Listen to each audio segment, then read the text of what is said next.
আসসালামু আলাইকুম। দেশ আমার টিভির সংবাদে সবাইকে স্বাগত জানাচ্ছি। আমি জিহাদ হাসান। মুন্সিগঞ্জ বজ্রযোগিনী ইউনিয়ন পরিষদের কার্ড ও চাউল বিতরণ মুন্সিগঞ্জ থেকে আমাদের স্টাফ রিপোর্টার মোহাম্মদ নাসির উদ্দিন জানান, মুন্সিগঞ্জ সদর বজ্রযোগিনী ইউনিয়ন পরিষদ প্রাঙ্গণে মঙ্গলবার দুপুরে ভালোনারেবল উইমেন বেনিফিট VWB কর্মসূচির আওতায় 2025 থেকে 2026 ছত্রের উপকারভোগীদের 132 জন পরিবারের মাঝে কার্ড ও 2 মাসের চাউল বিতরণ করা হয়েছে।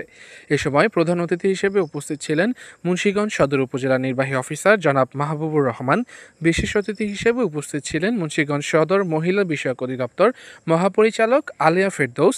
আরও উপস্থিত ছিলেন বজ্রযোগিনী ইউনিয়ন পরিষদের ভারপ্রাপ্ত চেয়ারম্যান মিজান শেখ, বজ্রযোগিনী ইউনিয়ন পরিষদ 2 নং ওয়ার্ডের মেম্বার মনিরুজ্জামান নান্নু, বজ্রযোগিনী ইউনিয়ন পরিষদ 5 নং ওয়ার্ডের 4 বার সাফল্য মেম্বার মোহাম্মদ রাজিবুল শেখ, বজ্রযোগিনী ইউনিয়ন পরিষদ ওয়ার্ডের মেম্বার আনোয়ার হোসেন ইমরান, বজ্রযোগিনী ইউনিয়ন পরিষদ 1, 2 ও 3 নং ওয়ার্ডের মহিলা মেম্বার আন্না আক্তার, বজ্রযোগিনী ইউনিয়ন পরিষদ 9 নং ওয়ার্ডের মেম্বার মোহাম্মদ আলম দেওয়ান সহ আরও অনেকে।